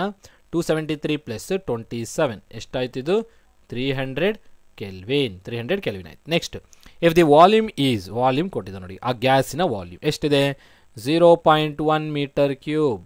And molecular weight, ನೈಟ್ರೋಜಿನ್ನ ಮಾಲಿಕ್ಯುಲರ್ ವೆಯ್ಟ್ ಕೊಟ್ಟಿದ್ದಾರೆ. ಮಾಲಿಕ್ಯುಲರ್ ವೆಯ್ಟ್ ಅಂದರೆ ಕ್ಯಾಪಿಟಲ್ ಎಮ್ ಅಲ್ಲಿ ಬರ್ಕೊಳ್ಬೇಕು. ಎಷ್ಟು ಕೊಟ್ಟಿದ್ದಾರೆ ಅದು? Molecular weight of nitrogen gas 28 ಅಂತ ಹೇಳಿದ್ದಾರೆ. ಇನ್ನೊಂದು ನಾನು ಏನು ಬಿಟ್ಟಿದ್ದೆ ನೋಡಿ, ಇಲ್ಲಿ 5 kg ಆಫ್ ಗ್ಯಾಸ್ ಅಂತ ಹೇಳಿದಾರಲ್ಲ. ಸೊ ಸ್ಮಾಲ್ ಎಷ್ಟಾಯಿತು 5 kg ಆಯಿತು. ಈಗ ಅಸ್ಯೂಮ್ ಐಡಿಯಲ್ ಗ್ಯಾಸ್ ಲಾಸು ಬಂದು ಅಪ್ಲಿಕೇಬಲ್ ಇದೆ ಅಂತ ಹೇಳ್ತಾ ಇದ್ದಾರೆ. ಸೊ ನಿಮಗೆ ನೋಡಿ ಕ್ಯಾಪಿಟಲ್ ಎಮ್ಮು ಸ್ಮಾಲ್ ಎಮ್ ಕೊಟ್ಟಿದ್ದಾರೆ. ಏನು ಕ್ಯಾಪಿಟಲ್ ಎಮ್ಮು ಮತ್ತು ಸ್ಮಾಲ್ ಎಮ್. ಸೊ ನಿಮಗೆ ಪಿ ವಿ ಎಮ್ಮು ಇವೆಲ್ಲ ಕಾಣ್ತಾ ಇದ್ದಾಗ ನಮಗೆ ಒಂದು ಜನರಲ್ ಗ್ಯಾಸ್ ಇಕ್ವೇಷನ್ ಗೊತ್ತಿರುತ್ತೆ. ಯಾವುದದು? P V is equal to M R T. P V is equal to M R T equation ನಿಮ್ಗೆ ಗೊತ್ತಿರುತ್ತೆ, ಹೌದಾ? Gas equation, ideal gas equation. ಇದರಲ್ಲಿ ನಾನು ಆರ್ ಅಂದ್ರೇನು? ಗ್ಯಾಸ್ ಕಾನ್ಸ್ಟೆಂಟ್ ಅಲ್ವಾ? ಆರ್ ಅಂದ್ರೇನು? ಗ್ಯಾಸ್ ಇದು characteristic gas constant. So characteristic gas ಕಾನ್ಸ್ಟೆಂಟ್ಗೆ ಫಾರ್ಮ್ ಏನಿರುತ್ತೆ? Universal gas constant divided by molecular weight. Universal gas constant divide by molecular weight ಆಗುತ್ತೆ. ಇದರಿಂದ ನಾವು ಕ್ಯಾರೆಕ್ಟರಿಸ್ಟಿಕ್ ಗ್ಯಾಸ್ ಕಾನ್ಸ್ಟೆಂಟಿನ ವ್ಯಾಲ್ಯೂನ ಬರ್ಕೊಳ್ಬೋದು. ಅವ್ರು ಯಾವಾಗ ನಿಮಗೆ ಮಾಲಿಕ್ಯುಲರ್ ವೆಯ್ಟ್ ಕೊಟ್ಟಿರ್ತಾರೋ ಆವಾಗ ನೀವು ಈ ಫಾರ್ಮ್ನ ಯೂಸ್ ಮಾಡಿಕೊಂಡು ಸಾಲ್ವ್ ಮಾಡಬೇಕಾಗುತ್ತೆ. So universal gas constant value ಎಷ್ಟಾಗುತ್ತೆ? 8314 kilojoule per mole degree kelvin ಇರುತ್ತದು. 8314 ಇದು ಯೂನಿವರ್ಸಲ್ ಗ್ಯಾಸ್ ಕಾನ್ಸ್ಟೆಂಟ್. ಎಲ್ಲ ಕಾನ್ಸ್ಟೆಂಟ್ ಇದು ಇದೇನಿರುತ್ತೆ ಕಿಲೋಜೌಲಲ್ಲಿ ಇರಬೇಕು. ಬಟ್ ನಾನೇನು ಬರ್ಕೊಳ್ತಿದ್ದೀನಿ? ಜೌಲಲ್ಲಿ ಬರ್ಕೊಳ್ತಾ ಇದ್ದೀನಿ. ಏನಲ್ಲಿ ಬರ್ಕೊಳ್ತಾ ಇದ್ದೀನಿ? ಇದು ಜೌಲಲ್ಲಿ. Joule per mole degree kelvin. ಒಂದು ವೇಳೆ ಕಿಲೋಜೌಲಲ್ಲಿ ಬರ್ಕೊಳ್ಳೋದಾದರೆ 8.314 kilojoule per mole degree kelvin ಅಂತ ಬರ್ಕೊಳ್ಬೇಕಾಯ್ತು. ಬಟ್ ನಾನು ಈ ವ್ಯಾಲ್ಯೂನ ಬರ್ಕೊಳ್ತಾ ಇದ್ದೀನಿ. ಓಕೆನಾ? ಇದು ಆರ್ ಬಾರ್ ನೋಡಿ, ಆರ್ ಬಾರ್ ವ್ಯಾಲ್ಯೂ ಇದು ಡಿವೈಡೆಡ್ ಬೈ ಮಾಲಿಕ್ಯುಲರ್ ವೇಟ್ ಎಷ್ಟಿದೆ? 28 ಇದೆ. ಸೊ ಇದನ್ನು ನೀವು ಹೆಂಗೆ ಸಿಮ್ಯುಲೇಷನ್ ಮಾಡ್ತೀರಾ? 28 ಡಿವೈಡೆಡ್ ಬೈ 8314 ಹಿಂಗೆ ಡಿವೈಡ್ ಮಾಡ್ತಾ ಬರಬೇಕು. 28 2 ಎಷ್ಟಾಗುತ್ತೆ? 28 ಎಷ್ಟಾಗುತ್ತೆ? 56 ತಾನೆ. 28 2 56. ಇದನ್ನು ಸ್ವಲ್ಪ ಅಲ್ಲಿ ಮಾಡಿದಾಗ ನಿಮಗೆ ಮಿಸ್ಟೇಕ್ ಆಗ್ಬೋದು, ಅಂದರೆ ಗ್ಯಾಪ್ ಜಾಗ ಇಲ್ಲಲ್ಲಿ, ಇಲ್ಲಿ ಮಾಡಿಬಿಡ್ತೀನಿ. ಇಲ್ಲ ಅಲ್ಲೇ ಮಾಡೋಣ ತಾಳಿ. ಓಕೆ. ಸೊ ಇಲ್ಲಿ ನೋಡಿ, ಇಲ್ಲೇನಿದೆ 28ನ ಯಾವುದನ್ನು ಡಿವೈಡ್ ಮಾಡ್ತಿದ್ದೀವಿ? 8314ನ ಡಿವೈಡ್ ಮಾಡ್ತಿದ್ದೀವಿ. 8314. 28 2 ಎಷ್ಟು? 56. ಎಷ್ಟು ಉಳಿತು? 56 83 ಮೈನಸ್ 56 ಮಾಡಿದಾಗ ಎಷ್ಟು ಬರುತ್ತೆ? 27 ಬರುತ್ತೆ. ಓಕೆನಾ? 27 ಮತ್ತೆ 1ಅನ್ನು ಇಳಿಸ್ಕೊಂಡು ನೆಕ್ಸ್ಟ್ ನೋಡಿ 28 ಇಂಟು 9 ಮಾಡಿ. ಎಷ್ಟು ಬರುತ್ತೆ? 252 ಬರುತ್ತೆ. 28 9 252. 271ಅಲ್ಲಿ 252 ಕಳೆದ್ರೆ ನಮ್ಗೆ ಎಷ್ಟು ಬಂತು? 19 ಬಂತು. ಮತ್ತೆ 4 ಇಳಿಸ್ಕೊಂಡ್ಬಿಡ್ತೀವಿ. ಆದಮೇಲೆ 28 ಇಂಟು 6 ಮಾಡಿ. ಎಷ್ಟು ಬರುತ್ತೆ? 28 ಇಂಟು 6 ಅಥವಾ 28 ಇಂಟು 7 ಮಾಡ್ಬೋದಾ? ನೋಡಿ ಒಂದು ಸಲ. ಸೊ 28 ಇಂಟು 7 ಮಾಡಿದ್ರೆ 196 ಬರುತ್ತೆ. ಬಟ್ ಭಾಳ ದೊಡ್ಡದಾಯ್ತಲ್ಲ. ಸೊ 28 ಇಂಟು 6 ಮಾಡಿ. 28 ಇಂಟು 6 ಎಷ್ಟಾಗುತ್ತೆ 160. 28 ಇಂಟು 6 ಮಾಡಿದಾಗ ನನಗೆ ಎಷ್ಟು ಬಂತು 168 ಬರುತ್ತೆ. ಸೊ ಆಯಿತು 194 ಮೈನಸ್ 168 ಮಾಡಿದ್ರೆ ಎಷ್ಟು ಬಂತು 26 ಬರುತ್ತೆ. ಈಗ ಡೆಸಿಮಲ್ ಇಟ್ಟು 0 ತೊಗೊಳ್ಳೋಣ. 0 ತೊಗೊಂಡು 28 ಎಷ್ಟಕ್ಕೆ ಮಾಡೋಣ ನೋಡಿ. 28 ಇಂಟು 9 ಮಾಡಿ. 28 ಇಂಟು 9 ಮಾಡಿದ್ರೆ 252. 28 9 ಎಷ್ಟು 252. ಎಷ್ಟು ಉಳಿತು 8. ಮತ್ತೆ 0 ತೊಗೊಂಡ್ರೆ 28 2 ಹೋಗೋಣ 56 ಆಗುತ್ತಲ್ಲ. 28 2 56. ಸೊ ಹಿಂಗೆ ಮಾಡ್ತಾ ಹೋದರೆ ಬರ್ತಾನೆ ಇರುತ್ತೆ. ಸೊ ಬೆಟರ್ ಅಂದರೆ ನಾನು ಇಷ್ಟಕ್ಕೆ ತೊಗೊಳ್ತಾ ಇದ್ದೀನಿ. ಸೊ ಡಿವೈಡ್ ಮಾಡಿದಾಗ ಇದು ಎಷ್ಟು ಬರ್ತಾಯಿದೆ 2. ಇದು ಎಷ್ಟು ಬರ್ತಾಯಿದೆ ಇದು 296.92. ಇದೇನಿದು ಇದಕ್ಕೆ ಕ್ಯಾರೆಕ್ಟರಿಸ್ಟಿಕ್ ಗ್ಯಾಸ್ ಕಾನ್ಸ್ಟೆಂಟ್. ಈ ವ್ಯಾಲ್ಯೂನ ಹಾಗೆ ಇಟ್ಕೊಳ್ಳಿ. ಇದು ಜೋಲ್ ಪರ್ ಮೋಲ್ ಡಿಗ್ರಿ ಕೆಲ್ವಿನಲ್ಲೇ ಇದೆ ಅಂತ ಇಟ್ಕೊಳ್ಳೋಣ. ಈಗ ಸೊ ನನಗೆ ಇಲ್ಲೇನು ಫೈಂಡ್ ಔಟ್ ಮಾಡಬೇಕು. Pressure excited. Pressure is equal to ಏನು ಮಾಡ್ಬೋದು MRT divided by V. So ಇಲ್ಲಿ ಎಮ್ ಅಂದರೆ ಎಷ್ಟಿದೆ 5 kg ಇಂಟು ಆರ್ ಎಷ್ಟಿದೆ 296.92 ಇಂಟು ಟೆಂಪರೇಚರ್ ಎಷ್ಟಿದೆ 300 ಕೆಲ್ವಿನ್ ಇದೆ ಡಿವೈಡೆಡ್ ಬೈ 0.1. ಈಗ ಇಲ್ಲಿ ನೋಡಿ 5 ಇಂಟು 296.2 ಇದೆಲ್ಲ 296.92 ಹಾಗೆ ಇಟ್ಕೊಳ್ಳಿ ಇಂಟು 300 ಡಿವೈಡೆಡ್ ಬೈ ನಾನು ನಿಮ್ಗೆ ಹೇಳಿದ್ದೆ 1 ಡಿವೈಡೆಡ್ ಬೈ 10 0.1 ಅಂತ ಬರಿಬೋತಾನೆ. ಸೊ ಇಲ್ಲಿ 1 ಡಿವೈಡೆಡ್ ಬೈ 10. ಆ 10 ಎಲ್ಲಿ ಹೋಗುತ್ತೆ ನ್ಯೂಮರೇಟರ್ಗೆ ಹೋಗುತ್ತಾ. ಸೊ ಏನಾಯಿತು 5 ಇಂಟು 296.92 ಇಂಟು 300 ಇಂಟು ಕೆಳಗಿರೋ 10 ಎಲ್ಲಿಗೆ ಬರುತ್ತೆ ಮೇಲ್ಗಡೆಗೆ ಬರುತ್ತೆ. ಇಲ್ಲೇನು ಕೆಳಗಡೆ 1 ಉಳಿದಿರುತ್ತೆ. ಸೊ 1 ಇದ್ದರೂ ಒಂದೇ ಇಲ್ಲದಿದ್ರು ಒಂದೇ ಬಿಟ್ಬಿಡ. ಈಗ ಈ ಟೋಟಲ್ ವ್ಯಾಲ್ಯೂನ ಸಿಮ್ಯುಲೇಷನ್ ಮಾಡಿ. ಇಲ್ಲಿ ನೋಡಿ. ಸೊ ನಿಮ್ಗೆ ಗೊತ್ತಿರುತ್ತೆ ಈ ನಂಬರ್ಸ್ನ ಈ ಕಡೆ ತೊಗೊಂಬಿಟ್ರೆ ನಾನೇನು ಮಾಡ್ಬೋದಾಗ 5 ಇಂಟು 296.92 ಡಿವೈಡೆಡ್ ಬೈ 100 ಅಂತ ಬರೀಬೋದು. ಈಗ ನಿಮ್ಗೆ ಗೊತ್ತಿರುತ್ತೆ 20 ಡಿವೈಡೆಡ್ ಬೈ 10 ಅಂದರೆ ಎಷ್ಟು ಬರೀತೀರಾ 2 ಬರೀತೀರಾ. ಇಲ್ಲಾಂದರೆ ಹಿಂಗೆ ಬರೀರಿ 20 ಡಿವೈಡೆಡ್ ಬೈ 100ನ ನಾವೇನು ಬರೀಬೋದು 0.2 ಅಂತ ಬರೀಬೋತಾನೆ. ಸೊ ಅದೇ ಥರನೇ ಈ ವ್ಯಾಲ್ಯೂಸ್ನ ಈ ಕಡೆ ತೊಗೊಂಡ್ರೆ ಕೆಳಗಡೆ ಎಷ್ಟು ಡೆಸಿಮಲ್ ವ್ಯಾಲ್ಯೂಸ್ ಮೂವ್ ಮಾಡ್ತೀವಿ. ಇಲ್ಲಿ 2 ನಂಬರ್ಸ್ನ ಆ ಕಡೆ ಮೂವ್ ಮಾಡಿದ್ರೆ ಎಷ್ಟಾಯ್ತು ಕೆಳಗಡೆ 2 ಡೆಸಿಮಲ್ ವ್ಯಾಲ್ಯೂಸ್ 0 ಬರುತ್ತೆ. ಸೊ ಡೆಸಿಮಲ್ ಪಾಯಿಂಟ್ ಆದಮೇಲೆ 2 ನಂಬರ್ಸ್ನ ನಾನು ರೈಟ್ ಸೈಡಿಂದ ಲೆಫ್ಟ್ ಸೈಡ್ ಮೂವ್ ಮಾಡಿದಾಗ ಕೆಳಗಡೆ ಎಷ್ಟು ನಂಬರ್ ಆಫ್ ಜೀರೋಸ್ ಬರ್ತಿದೆ 2 zeros. ಈಗ ಫಾರ್ ಎಕ್ಸಾಂಪಲ್ 325.51 ಇತ್ತಪ್ಪ. ನಾನು 2 ನಂಬರ್ಸ್ನ ಈ ಕಡೆ ತೊಗೊಂಡ್ರೆ 32551 ಡಿವೈಡೆಡ್ ಬೈ 100 ಅಂತ ಬರಿಬೋದು. ಅದೇ ಥರನೇ 151.1 ಇತ್ತು. ಇದನ್ನು ನಾನು 151 ಈ ಕಡೆ ತೊಗೊಂಡ್ಬಿಟ್ರೆ ಆವಾಗ ವಚ್ ನಂಬರ್ ಮೂವ್ ಮಾಡಿದ್ದೀನಿ ಒಂದೇ ನಂಬರ್. So divided by 10. ಅದೇ ಥರನೇ ಎಷ್ಟು ನಂಬರ್ಸ್ ಮೂವ್ ಮಾಡ್ತಿದ್ದೀನಿ 2 ನಂಬರ್ಸ್. ಅದಕ್ಕಾಗಿ 100 ಅಂತ ಆಯಿತು ಇಂಟು 300 ಇಂಟು 10. ಇಲ್ಲಿ 2 zeros ಇಲ್ಲಿ 2 0 ಕ್ಯಾನ್ಸಲ್ ಮಾಡಿ. ಏನು ನೋಡಿತ್ತು 5 ಇಂಟು 296.92 ಇಂಟು 3 ಇಂಟು 10 ಇದೆಲ್ಲ ಕ್ಯಾನ್ಸಲ್ ಆಗಿದೆ. ಇವಾಗ ಇದನ್ನೆಲ್ಲ ಮಲ್ಟಿಪ್ಲಿಕೇಶನ್ ಮಾಡಿದ್ರೆ 5 ಇಂಟು ಇದು ನೋಡಿ 3 ಇಂಟು 10 ಎಷ್ಟಾಯಿತು 30 ತಾನೆ. 3 ಇಂಟು 10 ಎಷ್ಟು 30 ಇಂಟು 5 ಎಷ್ಟಾಗುತ್ತೆ 150 ಆಗುತ್ತೆ. 150 ಇಂಟು 296.92 ಏನು 150 ಇಂಟು 296.92 ಎಷ್ಟಾಗುತ್ತೆ. ಇದೆಷ್ಟು ಬರುತ್ತೆ ಅಂದರೆ ಇದನ್ನು ಮಲ್ಟಿಪ್ಲಿಕೇಶನ್ ಮಾಡಿ. ನೀವು ಮಲ್ಟಿಪ್ಲಿಕೇಶನ್ ಮಾಡಿದಾಗ ಈಸಿಯಾಗಿ ಬರುತ್ತೆ. ಅದು ಮಲ್ಟಿಪ್ಲಿಕೇಶನ್ ಮಾಡೋ ವಿಧಾನ ನಿಮ್ಗೆ ಗೊತ್ತಿರುತ್ತೆ ಅನಿಸುತ್ತೆ. ಎಷ್ಟು ಬರ್ತಾಯಿದೆ ಅಂದರೆ 4453 ಬರ್ತಿದೆ. ಇದೇನಲ್ಲಿದೆ ನೋಡಿ ಒಂದ್ಸಲ. ಇದಕ್ಕೆ ಇವಾಗ ಯೂನಿಟ್ ಬೇಕು, ಭಾಳ ಇಂಪಾರ್ಟೆಂಟ್ ಯೂನಿಟ್ಸ್. ಸೊ ಈಗ ಸುಮ್ಮನೆ ಇಲ್ಲಿ ಕ್ಯಾಲ್ಕುಲೇಷನ್ ಮಾಡ್ತಾಯಿದ್ದೀನಿ. ಕ್ಯಾಲ್ಕುಲೇಷನ್ ಮಾಡಿ ತೋರಿಸ್ತೀನಿ ನಿಮಗೆ. ಇಲ್ಲಿ ನೋಡಿ ನಾನೇನು ಮಾಡಿದ್ದೀನಿ ಎಲ್ಲ ಯೂನಿಟ್ಸ್ನ ಇದರೊಳಗೆ ಸಬ್ಸ್ಟಿಟ್ಯೂಷನ್ ಮಾಡಿದ್ದೀನಿ. ಹೌದಾ. ಮಾಸ್ ಏನಲ್ಲಿದೆ ಕೆ ಜಿನಲ್ಲಿದೆ. ಆರ್ ಏನಲ್ಲಿದೆ ಜೋಲ್ ಪರ್ ಮೋಲ್ ಡಿಗ್ರಿ ಕೆಲ್ವಿನಲ್ಲಿದೆ. ಹೌದಾ. ಜೋಲ್ ಪರ್ ಕೆ ಜಿ ಕೆಲ್ವಿನಲ್ಲಿ ಬರುತ್ತೆ. ಮೋಲ್ ಬದಲು ಕೆ ಜಿ ಅಂತ ಬರ್ಕೊಂಡಿರ್ತೀವಿ, ಯಾಕಂದರೆ ಮಾಲಿಕ್ಯುಲರ್ ವೇಟಿಂದ ಡಿವೈಡ್ ಮಾಡಿದ್ವಿ. ಇಂಟು ಟೆಂಪರೇಚರ್ ಏನಿದೆ ಕೆಲ್ವಿನಲ್ಲಿದೆ. Kelvin cancel, K G cancel. ಇನ್ನೇನು ಉಳಿತು ಜೋಲ್ ಇತ್ತು. ಸೊ ಇದು ಜೋಲಲ್ಲಿ ಇರುತ್ತೆ. ಈಗ ಇದನ್ನು ನಾನು ಕಿಲೋ ಜೋಲಲ್ಲಿ ಮಾಡಬೇಕು ಅಥವಾ ಜೋಲಲ್ಲಿ ಇದ್ದರೆ ಜೋಲ್ನ ನಾವೇನು ಬರಿಬೋದು ನ್ಯೂಟನ್ ಮೀಟರ್ ಅಂತ ಬರಿಬೋದು. ನಿಮ್ಗೆ ಹೇಳ್ಕೊಟ್ಟಿದ್ದೀನಿ. ಸೊ ಇದನ್ನು ನಾನು ನ್ಯೂಟನ್ ಮೀಟರ್ ಮಾಡಿದ್ರೆ 4453,800 ಏನಾಗುತ್ತೆ ನ್ಯೂಟನ್ ಮೀಟರ್. ಈಗ ನೋಡಿ ಇನ್ನೊಂದು ಕೆಳಗಡೆ ಏನಲ್ಲಿದೆ, ಕೆಳಗಡೆ ವಾಲ್ಯೂಮ್ ಇದೆ ತಾನೆ. ವಾಲ್ಯೂಮ್ ಯೂನಿಟು ಇದೆ, ಮೀಟರ್ ಕ್ಯೂಬ್ನಲ್ಲಿದೆ. ಓಕೆ. ಸೊ ಕೆಳಗಡೆ ಮೀಟರ್ ಕ್ಯೂಬ್ ಇದೆ. 1 ಮೀಟರ್ ಕ್ಯೂಬು 1 ಮೀಟರ್ ಕ್ಯಾನ್ಸಲ್ ಆದರೆ ಇನ್ನೇನು ಉಳಿತು ನ್ಯೂಟನ್ ಪರ್ ಮೀಟರ್ ಸ್ಕ್ವೇರ್ ಉಳಿತು. ಸೊ ಫೈನಲಾಗಿ ಕ್ಯಾಲ್ಕುಲೇಷನ್ ಬಂದುಬಿಡೋಣ. ಸೊ ಇದನ್ನು ನಾನು ಏನಾದರೂ ನ್ಯೂಟನ್ ಪರ್ ಮೀಟರ್ ಸ್ಕ್ವೇರ್ ಇದೆಯಲ್ಲ, ಆ ಮೀಟರ್ ಸ್ಕ್ವೇರ್ನ ಇಲ್ಲಿ ನೋಡಿ ಎಲ್ಲವೂ ಮಿಲಿಮೀಟರ್ ಸ್ಕ್ವೇರ್ ಸೆಂಟಿಮೀಟರ್ ಸ್ಕ್ವೇರಲ್ಲಿ ಇದೆ. ಸೊ ನಾನು ಮಿಲಿಮೀಟರ್ ಸ್ಕ್ವೇರಲ್ಲಿ ಕನ್ವರ್ಟ್ ಮಾಡಿದ್ರೆ 1 ಮೀಟರ್ ಎಷ್ಟಾಗುತ್ತೆ, 1 ಮೀಟರ್ ಬಂದು 1000 mm. ಸೊ ನಾನು 10⁻³ mm ಅಂತ ಬರಿಬೋದಾ? ಸೊ ಹಾಗಾಗಿ ನಾನು ಏನು ಬರಿತೀನಿ, ನ್ಯೂಟನ್ ಪರ್ ಮೀಟರ್ನ ಇಲ್ಲಿ ಮಾಡ್ತೀನಿ ನೋಡಿ, ನ್ಯೂಟನ್ ಪರ್ ಮೀಟರ್ಸ್ ನಿಮ್ಮ ಮೀಟರ್ ಸ್ಕ್ವೇರ್ನ ನ್ಯೂಟನ್ ಪರ್ ಮೀಟರ್ ಅಂದರೆ ಎಷ್ಟು, 10⁻³ mm ಸ್ಕ್ವೇರ್. ಇಲ್ಲಿ ಮೀಟರ್ ಪ್ಲೇಸಲ್ಲಿ 10⁻³ mm ಅಂತ ಹಾಕ್ತೀನಿ, ಆ ಸ್ಕ್ವೇರ್ ಎರಡಕ್ಕೂ ಅಪ್ಲೈ ಆಗುತ್ತೆ. ಅವಾಗೇನಾಯಿತು, newton per mm square into 10⁻⁶ ಆಯಿತು. ಆ 10⁻⁶ ಬದಲು ಇವಾಗ ಇಲ್ಲಿ ನೋಡಿ, ಇಲ್ಲಿ 3 zeros, ಇಲ್ಲಿ 3 ನಂಬರ್ಸು, ಇಲ್ಲಿ 3 ನಂಬರ್ಸ್. ಸೊ ನಾವು ಇವಾಗ ಏನು ಮಾಡೋಣ ಅಂದರೆ, ಈಗ ನೋಡಿ 0.53 ಇತ್ತಪ್ಪ, ನಾನು ಏನಾದರೂ ಈ ಕಡೆಯಿಂದ ಈ ಕಡೆ ಮೂವ್ ಮಾಡಬೇಕಂದ್ರೆ ಏನು ಬರ್ತೀವಿ, 53/100 ಅಂತ ಬರಿತೀವಿ, ಹೌದಾ? 2 ನಂಬರ್ಸ್ ಈ ಕಡೆ ಮೂವ್ ಮಾಡಿ. ಅದೇ ಥರನೇ ಲೆಫ್ಟ್ ಸೈಡಿಂದ ರೈಟ್ ಸೈಡ್ಗೆ ಅಂದರೆ ಹೋದಾಗ 4.453 ಅಂದರೆ ಇಲ್ಲಿ ಎಷ್ಟಿದೆ, 6 ನಂಬರ್ಸ್ ಇರುತ್ತಾನೆ. ಸೊ ರೈಟ್ ಸೈಡಿಂದ ಲೆಫ್ಟ್ ಸೈಡಿಗೆ ಮೂವ್ ಮಾಡ್ತೇನೆ. ಅವಾಗ ಏನು ಮಾಡ್ಬೋದು, ಇಂಟು 10⁻⁶ ಅಂತ ಬರಿಬೋದು. ಕೆಳಗಡೆ ಎಷ್ಟಿದೆ, 10⁻⁶ ಇದೆ. ಎರಡೂ ಕ್ಯಾನ್ಸಲ್ ಆದರೆ 4.453 ಇದೇನು ನ್ಯೂಟನ್ ಪರ್ ಮೀಟರ್ ಸ್ಕ್ವಯರ್ ಅಲ್ಲ, ಮಿಲಿಮೀಟರ್ ಸ್ಕ್ವಯರ್, ಯಾಕಂದರೆ ಮೀಟರಿಂದ ಮಿಲಿಮೀಟ್ರ್ ಮಾಡಿದ್ವಿ. ಸೊ 4.453 ಎಲ್ಲಿದೆ ನೋಡಿ, 4.4 ಇದೆ. ನಾನು ಆದಮೇಲೆ ಯೂನಿಟ್ ನೋಡಿ, ನ್ಯೂಟನ್ ಮಿಲಿಮೀಟರ್ ಸ್ಕ್ವೇರ್ ಬಂದಿರೋದು, newton millimetre square. So option ಏನಲ್ಲಿದೆ, 4.4 newton per millimetre square. Option A ಪ್ರಶ್ನೆಗೆ ಉತ್ತರ ಆಗುತ್ತೆ. ಇದು ಸ್ವಲ್ಪ ಕ್ಯಾಲ್ಕುಲೇಷನ್ ಲೆಂತಿ ಅನಿಸ್ಬೋದು, ಬಟ್ ನಿಮಗೆ ಯೂನಿಟ್ ಕನ್ವರ್ಷನ್ಸ್ ಯಾರಿಗೆ ಮಾಡೋದಕ್ಕೆ ಈಸಿಯಾಗಿ ಬರುತ್ತೆ, ಅದು ಈ ಥರ ಪರ್ಟಿಕ್ಯುಲರ್ ಕ್ವಶನ್ಸ್ನ ಈಸಿಯಾಗಿ ಸಾಲ್ವ್ ಮಾಡ್ಬೋದು.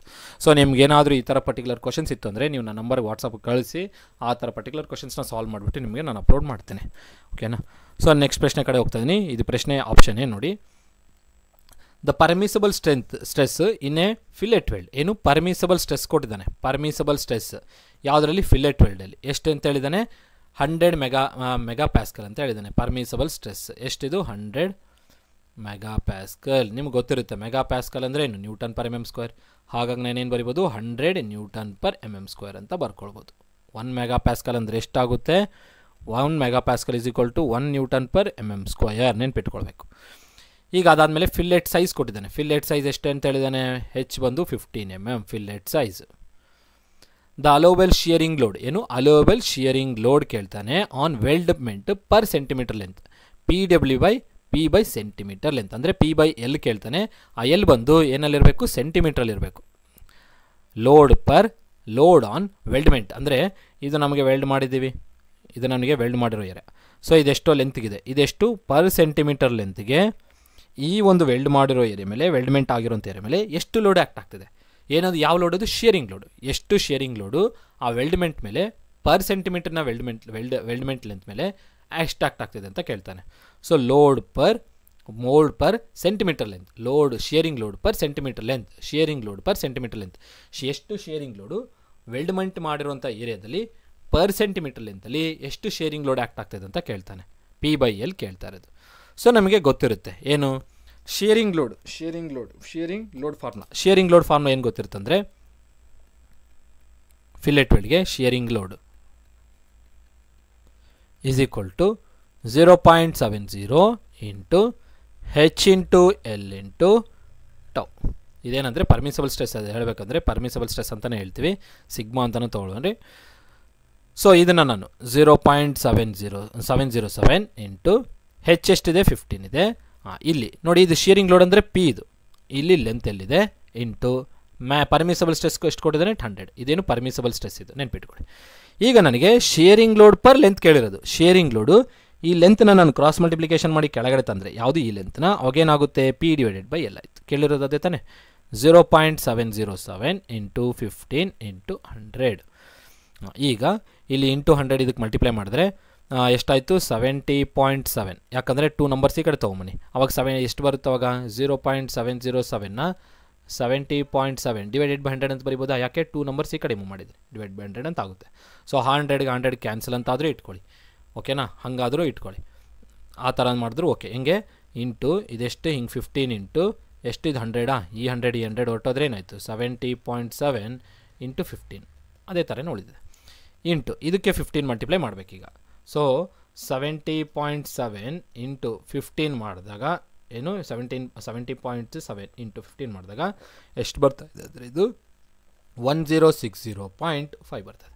ಇದನ್ನು ನಿಮ್ಗೆ ಇನ್ನೂ ಕ್ಯಾಲ್ಕುಲೇಷನ್ ಹೆಂಗೆ ಮಾಡ್ಬೋದು ಅಂದರೆ ಈಗ ನೋಡಿ ಇಲ್ಲಿ ಎಷ್ಟು ಒಂದು ಪಾಯಿಂಟ್ ಆದಮೇಲೆ ತಾನೇ ಡೆಸಿಮಲ್ ವ್ಯಾಲ್ಯೂ ಇರೋದು. ಸೊ ನೀವು ಹಿಂಗೆ ಮಾಡ್ಬೋದು 707 ಇಂಟು 15 ಮಾಡಿದ್ರೆ 5 7 35 3 ಹಂಗೆ ಇಳಿಸಿ 5 7 35 ಹಂಗೆ ಇಡಿ ಪ್ಲಸ್ 7 0 7 5 ಇದೆಷ್ಟು 10 ಇದು ಎಷ್ಟು 6 ಇದೆಷ್ಟು 10 ನೋಡಿ ಇಷ್ಟು ಬಂತು.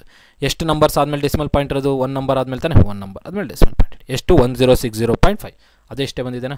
ಸೊ ಆ ಥರ ನೀವು ಕ್ಯಾಲ್ಕುಲೇಷನ್ ಮಾಡ್ಬೋದು. ಕ್ಯಾಲ್ಕುಲೇಟರ್ ಇಲ್ದಂಗೆ ಇವನ್ನೆಲ್ಲ ಮಾಡ್ಬೋದು ನೀವು. P ಡಿವೈಡೆಡ್ ಬೈ L ಎಷ್ಟು ಬಂತು ಇಷ್ಟು ಬಂತು. ಇವಾಗ ಇದರ ಯೂನಿಟ್ ಯಾವುದರಲ್ಲಿದೆ ನೋಡಿ. ಸೊ ನನಗೆ ಇಲ್ಲಿ ಶಿಯರ್ ಸ್ಟ್ರೆಸ್ ಏನಲ್ಲಿದೆ ಅಲ್ಲ ಸ್ಟ್ರೆಸ್ ಪರ್ಮಿಸಬಲ್ ಸ್ಟ್ರೆಸ್ ಏನು ನ್ಯೂಟನ್ ಪರ್ mm ಸ್ಕ್ವೇರ್ ಇದೆಯಾ. ಹೆಚ್ ಏನಲ್ಲಿದೆ mm ಅಲ್ಲಿದೆ. mm ಇಲ್ಲಿ mm ಕ್ಯಾನ್ಸಲ್ ಆದರೆ ಏನು ಬಂತು ನ್ಯೂಟನ್ ಪರ್ mm ಅಲ್ಲಿ ಇರುತ್ತೆ. ಇದೇನಲ್ಲಿ ಬಂದಿರುತ್ತೆ ನ್ಯೂಟನ್ ಪರ್ mm ಅಲ್ಲಿ. ಈಗ ನನಗಿಲ್ಲಿ ನೋಡಿ ಕಿಲೋ ನ್ಯೂಟನಲ್ಲಿದ್ದಾವೆ. ಈಗ ನನಗೆ ಆ mm ಅಲ್ಲಿರೋದನ್ನು ನಮಗೇನು ಕೇಳಿದ್ದಾನೆ ವೆಲ್ಡ್ಮೆಂಟ್ ಪರ್ ಸೆಂಟಿಮೀಟರ್ ಅಂತಲ್ಲಿ ಕೇಳಿದ್ದಾನೆ. ಪರ್ ಸೆಂಟಿಮೀಟರ್ ಇದು ಸೆಂಟಿಮೀಟ್ರಲ್ಲಿ ಇರಬೇಕು ಈ ಲೆಂತ್. ಇಲ್ಲಿ ನೋಡಿ ಲೋಡ್ ನ್ಯೂಟನ್ ಲೋಡ್ ನ್ಯೂಟನಲ್ಲಿ ಲೆಂತ್ ಏನಲ್ಲಿರಬೇಕು ಪರ್ ಸೆಂಟಿಮೀಟರ್ ಲೆಂತ್ ಅಂತ ಹೇಳಿದೆ ಅಂತಾನೆ. ಸೊ ಪರ್ ಸೆಂಟಿಮೀಟರ್ ಲೆಂತಲ್ಲಿ ಮಾಡಬೇಕು ಅಂದರೆ ಈಗ ಆ mm ಸೆಂಟಿಮೀಟ್ರಲ್ಲಿ ಕನ್ವರ್ಟ್ ಮಾಡಿ. ನಮಗೇನು ಗೊತ್ತಿದೆ 1 ಸೆಂಟಿಮೀಟರ್ ಎಷ್ಟು mm ಅಂತ ಇರುತ್ತೆ 10 mm ಹೌದಾ. 1 mm ಎಷ್ಟಾಗಬೇಕು 1 mm ಎಷ್ಟು ಸೆಂಟಿಮೀಟರ್ ಆಗುತ್ತೆ 1 ಡಿವೈಡೆಡ್ ಬೈ 10 ಸೆಂಟಿಮೀಟರ್ ಆಗುತ್ತೆ. ಸೊ ನಾವು ಇಲ್ಲಿ ಏನು ಮಾಡೋಣ ಅಂದರೆ 1060.5 ನ್ಯೂಟನ್ ಪರ್ 1 ಡಿವೈಡೆಡ್ ಬೈ 10 ಏನಾಗುತ್ತೆ ಇದು ಸೆಂಟಿಮೀಟರ್. ಸೊ ಈ 10 ಎಲ್ಲಿ ಹೋಗ್ಬೇಕು ನ್ಯೂಮರೇಟರಲ್ಲಿ ಹೋಗುತ್ತೆ. ಆವಾಗ ಏನಾಯಿತು 1060.5 ಇಂಟು ಈ 10 ಎಲ್ಲಿ ಹೋಗಬೇಕು ನ್ಯೂಮರೇಟರ್ಗೆ ಹೋಗಬೇಕು ಇಂಟು 10 ಏನಾಗಿತ್ತು ನ್ಯೂಟನ್ ಪರ್ ಸೆಂಟಿಮೀಟರ್ ಆಯಿತು. Newton per centimetre. ಇಲ್ಲಿವರೆಗೂ ನಿಮಗೆ ಕ್ಯಾಲ್ಕುಲೇಷನ್ ಅರ್ಥ ಆಗಿರುತ್ತೆ ಅನಿಸುತ್ತೆ. ಈಗ ಈ 10 ಇದಕ್ಕೆ ಮಲ್ಟಿಪ್ಲೈ ಮಾಡಿದ್ರೆ ಏನಾಯಿತು 1060.5 5ನ ಮಲ್ಟಿಪ್ಲೈ ಮಾಡಿದ್ರೆ ಈ ಕಡೆ ಬಂದುಬಿಡುತ್ತೆ ಅದು 5 ಇಂಟು ಏನು 0.5 ಆ ಕಡೆ ಇರೋದು 5 ಈ ಕಡೆ ಬಂದುಬಿಡುತ್ತೆ ಇಂಟು 10 ಮಾಡಿದಾಗ ಓಕೆನಾ. ಇಲ್ಲಾಂದರೆ ನೀವೇನು ಮಾಡ್ಬೋದು ನಾನು ಹೇಳಿದ್ನಲ್ಲ ಆ ಕಡೆಯಿಂದ ಲೆಫ್ಟ್ ಸೈಡಿಂದ ಈ ಕಡೆ ತೊಗೊಂಡ್ರೆ ಕೆಳಗಡೆ 10 ಬರುತ್ತೆ ಅಂತ ಹೇಳಿದ್ದೆ. ಸೊ ಆ 5 ಈ ಕಡೆ ತೊಗೊಂಡ್ರೆ ಎಷ್ಟು ನಂಬರ್ಸ್ ಮೂವ್ ಮಾಡ್ತೀರಾ ಒಂದೇ ನಂಬರ್ ಮೂವ್ ಮಾಡೋದು. ಸೊ ಡಿವೈಡೆಡ್ ಬೈ 10 ಮೇಲ್ಗಡೆ 10 ಈ 10 ಕ್ಯಾನ್ಸಲ್ ಆದರೆ ಅಷ್ಟೇ ಬಂದಿರುತ್ತೆ. So Newton per centimetre. ಈಗ ನೋಡಿ ನ್ಯೂಟನ್ ಪರ್ ಸೆಂಟಿಮೀಟ್ರೇ ಇದೆ ಬಟ್ ಇಲ್ಲಿ ನೋಡಿ ಏನು ಕೇಳಿದ್ದೇನೆ ಎಲ್ಲ ಕಿಲೋ ನ್ಯೂಟನಲ್ಲಿದೆ. ಸೊ ಕಿಲೋ ಅಂದರೆ ಎಷ್ಟು 10⁻³ ಅಲ್ವಾ. ಸೊ 10 ಏನಾಗುತ್ತೆ ಈ ತ್ರೀ ಡಿಜಿಟ್ಸ್ನ ಡೆಸಿಮಲ್ ಪಾಯಿಂಟ್ ಆದಮೇಲೆ ಇಡಿ ಪಾಯಿಂಟ್ ಆದಮೇಲೆ ಈ 3 ಡೆಸಿಮಲ್ಸ್ನ 3 ವ್ಯಾಲ್ಯೂಸ್ನ ಆ ಕಡೆ ಮೂವ್ ಮಾಡಿಬಿಟ್ರೆ ಏನಾಯಿತು ಲೆಫ್ಟ್ ಸೈಡಿಂದ ರೈಟ್ ಸೈಡಿಗೆ ಮೂವ್ ಮಾಡಿದ್ರೆ 605 ಎಷ್ಟು ನಂಬರ್ಸ್ ಮೂವ್ ಮಾಡಿದರೆ 3 numbers. So 10⁻³ Newton per centimetre. ಈಗ ಫೈನಲ್ ಆಗಿ ಏನದು ಲೋಡ್ ಪರ್ ಸೆಂಟಿಮೀಟರ್ ಲೆಂತ್ಗೆ ಎಷ್ಟಾಯಿತು 10.605 ಇದೇನು ಕಿಲೋ ನ್ಯೂಟನ್. ಯಾಕೆ 10⁻³ ಏನು 10⁻³ ಅಂದರೆ kilo Newton per centimetre. So ಇಲ್ಲಿ ನೋಡಿ 10.6 ಕಿಲೋ ನ್ಯೂಟನ್ ಇದೆ. ಸೊ ಆಪ್ಷನ್ ಸಿ ಈ ಪ್ರಶ್ನೆಗೆ ಉತ್ತರ ಆಗುತ್ತೆ ಅಷ್ಟೇ. ಸೊ ಈ ಥರ ಈ ಪ್ರಶ್ನೆ ಸಾಲ್ವ್ ಮಾಡಬೇಕು. ಸೊ ಹೇಳ್ಬೇಕಂದ್ರೆ ಇಸ್ರೋದಲ್ಲಿ ಚೆನ್ನಾಗೇ ಕೇಳಿದ್ದೀನಿ ಕ್ಯಾಲ್ಕುಲೇಷನ್ ಚೆನ್ನಾಗಿ ಮಾಡೋಕ್ಕೆ ಬರೋರಿಗೆ ಈ ಥರ ಪರ್ಟಿಕ್ಯುಲರ್ ಕ್ವಶನ್ ಪೇಪರ್ಸ್ನ ಈಸಿಯಾಗಿ ಸಾಲ್ವ್ ಮಾಡ್ಕೋಬೋದು. ನೆಕ್ಸ್ಟ್ ಕ್ವಶನ್ ಕಡೆಗೆ ಹೋಗ್ತದೆ ನೋಡಿ. For a CNC machine command S3820 means ಏನಂತ ಕೇಳ್ತಾನೆ. ಸೊ ನಿಮ್ಗೆ ಗೊತ್ತಿರಬೇಕು ಎನ್ ಅಂದರೆ ಏನು ಎಸ್ ಅಂದರೆ ಏನು ಎಫ್ ಅಂದರೆ ಏನು ಅಂತ ಅಬ್ರಿವೇಷನ್ಸು. ಸೊ ನಿಮಗೆ ಗೊತ್ತಿರುತ್ತೆ ಈ KPCL ಎಕ್ಸಾಮಲ್ಲಿ ನಿಮಗೊಂದು ಕ್ವಶನ್ನ ಕೇಳಿದ್ರು. ಸೊ ನಿಮ್ಗೆ ಗೊತ್ತಿರುತ್ತೆ KPCL ಎಕ್ಸಾಮಲ್ಲಿ ಈ ಪರ್ಟಿಕ್ಯುಲರ್ ಕ್ವಶನ್ ಕೇಳಿದ್ರು. N02 G02 X ಬಂದು 45.0 Y ಬಂದು 25.0 R ಬಂದು 5.0. ಸೊ ಈ ಥರ ಬರ್ಕೊಳ್ಳೋದ್ರಿಂದ ಪ್ರತಿಯೊಂದು ಅಬ್ರಿವೇಷನ್ಗೂ ಒಂದು ಮೀನಿಂಗ್ ಇದೆ. ಸೊ N02 ಅಂದರೆ ಸೆಕೆಂಡ್ ಸ್ಟೆಪ್ ಅಂತ ಅರ್ಥ. N02 ಅಂದರೆ ಎನ್ ಇಂಡಿಕೇಟ್ ಮಾಡಿದ್ರೆ ಸ್ಟೆಪ್ ಲೆಂತ್ನ ಸ್ಟೆಪ್ ಸೈಜ್ನ ಇಂಡಿಕೇಟ್ ಮಾಡ್ತಾ ಬರ್ತೀವಿ. ಅಥವಾ ಸ್ಟೆಪ್ ಸೈಜ್ ಅನ್ನೋದಕ್ಕಿಂತ ಸ್ಟೆಪ್ಪು ಯಾವ ಸ್ಟೆಪ್ ಫಸ್ಟ್ ಸ್ಟೆಪ್ಪಲ್ಲಿ ಏನು ನಡಿಬೇಕು ಸೆಕೆಂಡ್ ಸ್ಟೆಪ್ಪಲ್ಲಿ ಏನು ನಡಿಬೇಕು ಥರ್ಡ್ ಸ್ಟೆಪ್ಪಲ್ಲಿ ಏನು ನಡಿಬೇಕು ಅದನ್ನು ನಾವು ಎನ್ನಿಂದ ಇಂಡಿಕೇಟ್ ಮಾಡ್ತೀವಿ. ಸೊ N02 ಅಂದರೆ ಸೆಕೆಂಡ್ ಸ್ಟೆಪ್ ಅಂತ ಅರ್ಥ. ನೆಕ್ಸ್ಟ್ ಇಲ್ಲಿ ನೋಡಿ G02 ಇದು G ಕೋಡ್ಸ್ ಅಂತ ಹೇಳ್ತೀವಿ. M ಕೋಡ್ಸ್ ಅಂತಲೂ ನಿಮ್ಗೆ ಗೊತ್ತಿರುತ್ತೆ. G ಕೋಡ್ಸ್ ಮತ್ತು ಮಿಸಲೇನಿಯಸ್ ಕೋಡ್ಸ್ ಅಂತ ಹೇಳ್ಬಿಟ್ಟು M ಕೋಡ್ಸ್ ಅಂತ ಅಂತೀವಿ. ಸೊ G02 ಅಂದರೆ ಏನಾಗಿತ್ತು ಇದು ಕ್ಲಾಕ್ ವೈಸ್ ಡೈರೆಕ್ಷನ್. ಏನು clockwise direction circular interpolation clockwise direction ಆಗಿತ್ತು. ಇದೇನು ಸರ್ಕ್ಯುಲರ್ ಇಂಟರ್ಪೋಲೇಷನು ಕ್ಲಾಕ್ ವೈಸ್. ಅದೇ ಒಂದು ವೇಳೆ circular interpolation anticlockwise ಅಥವಾ ಕೌಂಟರ್ ಕ್ಲಾಕ್ ವೈಸ್ ಅಂದರೆ ಅದಕ್ಕೆ ಕೋಡ್ ಬಂದು G03 ಇರುತ್ತೆ. ಇದೂ ಸರ್ಕ್ಯುಲರ್ ಇಂಟರ್ಪೋಲೇಷನ್ನೇ ಬಟ್ ಆ್ಯಂಟಿ ಕ್ಲಾಕ್ ವೈಸ್. ಇದೇನು ಆ್ಯಂಟಿ ಕ್ಲಾಕ್ ವೈಸ್ G02 ಆದರೆ ಇದು clockwise circular interpolation clockwise circular interpolation ಆ್ಯಂಟಿ ಕ್ಲಾಕ್ ವೈಸ್ನ ಕೌಂಟರ್ ಕ್ಲಾಕ್ ವೈಸ್ ಅಂತಲೂ ಕರೀತಾರೆ. ಓಕೆನಾ ಅದೊಂದು ನೆನ್ಪಿಟ್ಕೊಳ್ಳಿ. ಅದಾದ ನಂತರ ಎಕ್ಸ್ ಡೈರೆಕ್ಷನ್ ಬಂದು ಎಕ್ಸ್ದು ಡಿಸ್ಟೆನ್ಸು, ಇದು ಹೈಟ್ ಅಂತ ಅರ್ಥ. ಸೊ ಎಕ್ಸ್ ಬಂದು ಡಿಸ್ಟೆನ್ಸನ್ನು ನೊಟೇಟ್ ಮಾಡುತ್ತೆ, ಇಷ್ಟು ಡಿಸ್ಟೆನ್ಸಲ್ಲಿ ಮೂವ್ ಮಾಡಬೇಕು ಟೂಲು, ಇಷ್ಟು ಹೈಟಲ್ಲಿ ಟೂಲ್ ಲಿಫ್ಟ್ ಆಗಬೇಕು ಅನ್ನೋದೊಂದಿರುತ್ತೆ, ಅಥವಾ ಇಷ್ಟು ಹೈಟಲ್ಲಿ ಟೂಲ್ ಮೂವ್ ಆಗಬೇಕು ಅನ್ನೋದಿರುತ್ತೆ. ಸೊ ಎಕ್ಸು ಮತ್ತು ವೈ ಡಿಸ್ಟೆನ್ಸು ಮತ್ತು ಹೈಟ್ನ ಸ್ಪೆಸಿಫೈ ಮಾಡ್ತವೆ.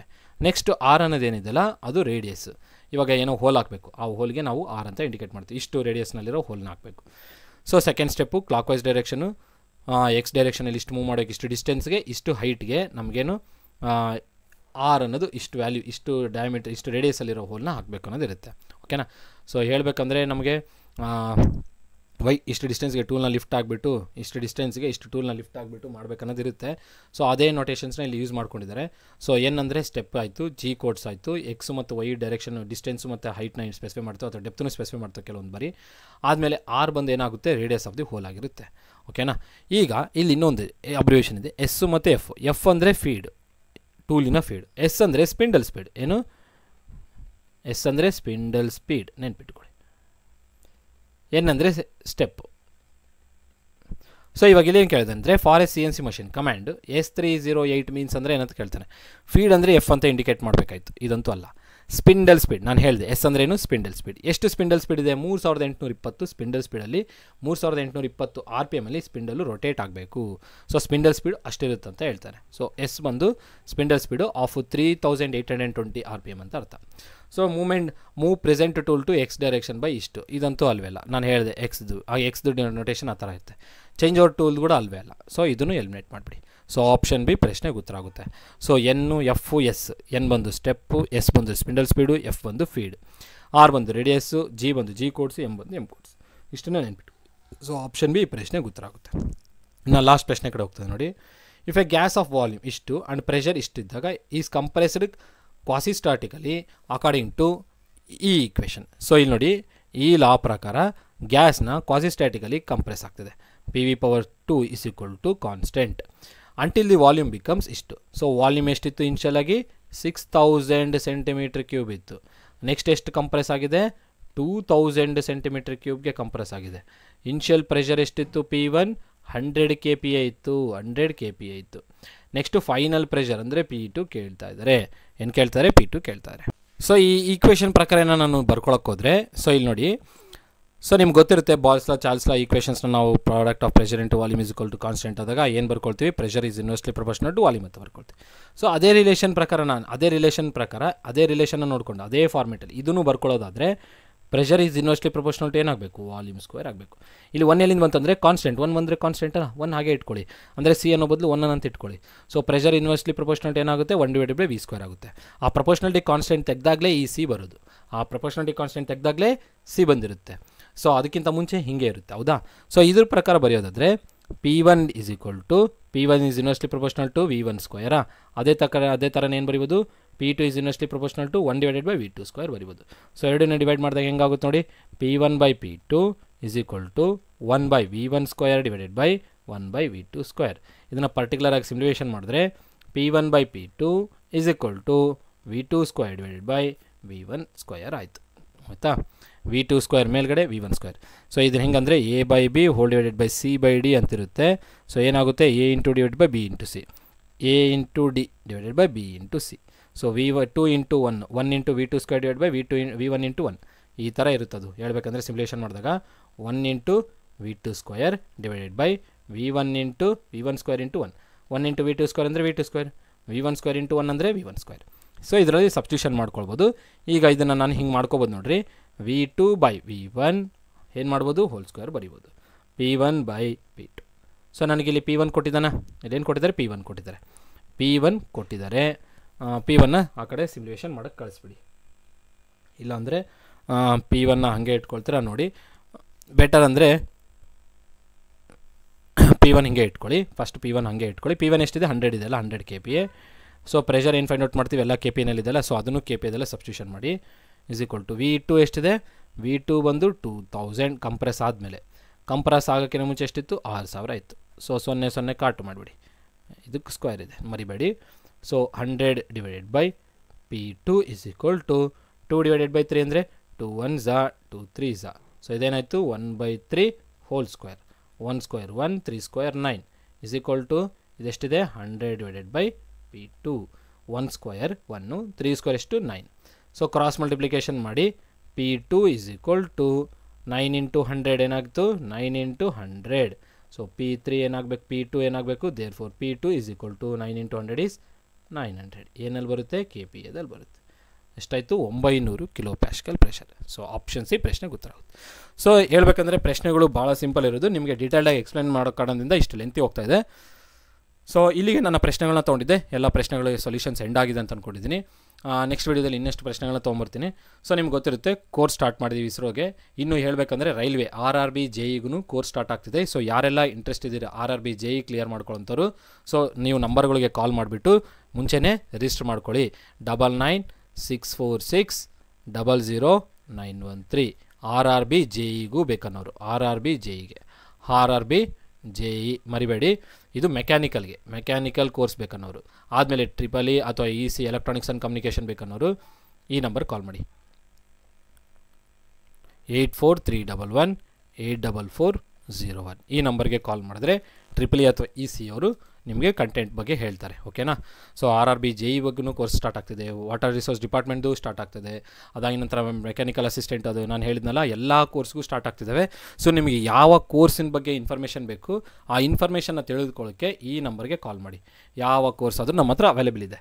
ಸೊ ನೀವು ಕಾಲ್ ಮಾಡಿದ್ರೆ ಆ ಕೋರ್ಸಿನ ಡೀಟೇಲ್ಸ್ನ ನಿಮ್ಗೆ ಹೇಳ್ತೀವಿ. ಸೊ ಇಷ್ಟೇ ಹೇಳ್ತಾ ಈ ವಿಡಿಯೋ ಎಂಡ್ ಮಾಡ್ತೇನೆ. ಈ ವಿಡಿಯೋ ಇಷ್ಟ ಆದರೆ ಲೈಕ್ ಮಾಡಿ ಹಾಗೂ ನಿಮ್ಮ ಫ್ರೆಂಡ್ಸ್ ಜೊತೆ ಶೇರ್ ಮಾಡಿ. ನಿಮ್ಗೇನಾದರೂ ಡೌಟ್ಸ್ ಇತ್ತಂದರೆ ನೀವು ನನ್ನ ನಂಬರ್ಗೆ ಟೆಕ್ಸ್ಟ್ ಮಾಡ್ಬೋದು. ಅದಾಗಿ ನಂತರ ಯಾರೆಲ್ಲ ಇನ್ನು ಇಲ್ಲೊಂದು ಗ್ರೂಪ್ ಕ್ರಿಯೇಟ್ ಮಾಡ್ತೀನಿ, ಇಸ್ರೋ ಎಕ್ಸಾಮ್ ಪ್ರಿಪೇರ್ ಆಗ್ತಿರೋರು, ISRO exam technical assistant mechanical ISRO technical assistant mechanical prepare ಆಗ್ತಿರೋರಿಗೆ ವಾಟ್ಸಪ್ ಗ್ರೂಪ್ ಇನ್ನು ನನ್ನ ಡಿಸ್ಕ್ರಿಪ್ಷನ್ ಬಾಕ್ಸಲ್ಲಿ ವಾಟ್ಸಪ್ ಗ್ರೂಪ್ದು ಲಿಂಕ್ ಕೊಟ್ಟಿದ್ದೀನಿ. ಸೊ ಆ ಒಂದು ಲಿಂಕ್ನ ಕ್ಲಿಕ್ ಮಾಡಿಬಿಟ್ಟು ನೀವು ಗ್ರೂಪ್ಗೆ ಜಾಯ್ನ್ ಆಗ್ಬೋದು. ಇಸ್ರೋ ಟೆಕ್ನಿಕಲ್ ಅಸಿಸ್ಟೆಂಟ್ ಮೆಕ್ಯಾನಿಕಲ್ ಮಾತ್ರ ನಾನು ಹೇಳ್ತಿರೋದು, EC ಮತ್ತು EEE ಅಲ್ಲ. ಮೆಕ್ಯಾನಿಕಲ್ ಅವ್ರು ಆಗಿದ್ದರೆ ಆ ಒಂದು ಗ್ರೂಪ್ನ ಲಿಂಕ್ನ ಕ್ಲಿಕ್ ಮಾಡಿಬಿಟ್ಟು ನೀವು ಗ್ರೂಪ್ಗೆ ಜಾಯ್ನ್ ಆಗ್ಬೋದು. ಕೇವಲ ಇಸ್ರೋ ಟೆಕ್ನಿಕಲ್ ಅಸಿಸ್ಟೆಂಟ್ ಪ್ರಿಪೇರ್ ಆಗ್ತಿದ್ರೆ ಮಾತ್ರ. ಮತ್ತು ಬೇರೆ ಎಕ್ಸಾಮ್ಗಂತ ಎಲ್ಲ ಹೇಳಿ ಜಾಯ್ನ್ ಆಗೋಕ್ಕೆ ಹೋಗ್ಬೇಡಿ. ಕೇವಲ ಇಸ್ರೋ ಟೆಕ್ನಿಕಲ್ ಅಸಿಸ್ಟೆಂಟು ಐಸ್ಟಾರ್ಕ್ ಎಕ್ಸಾಮ್ಗೆ ಪ್ರಿಪೇರ್ ಆಗ್ತಿದ್ದಾರೆ ಅಂತಂದರೆ ಆ ಗ್ರೂಪ್ಗೆ ಜಾಯ್ನ್ ಮಾಡ್ಕೊಳ್ಳಿ. ಓಕೆನಾ. ಸೊ ಇಷ್ಟೇ ಹೇಳ್ತಾ ಈ ವಿಡಿಯೋ ಎಂಡ್ ಮಾಡ್ತೇನೆ. ಎಲ್ಲರಿಗೂ ಧನ್ಯವಾದಗಳು.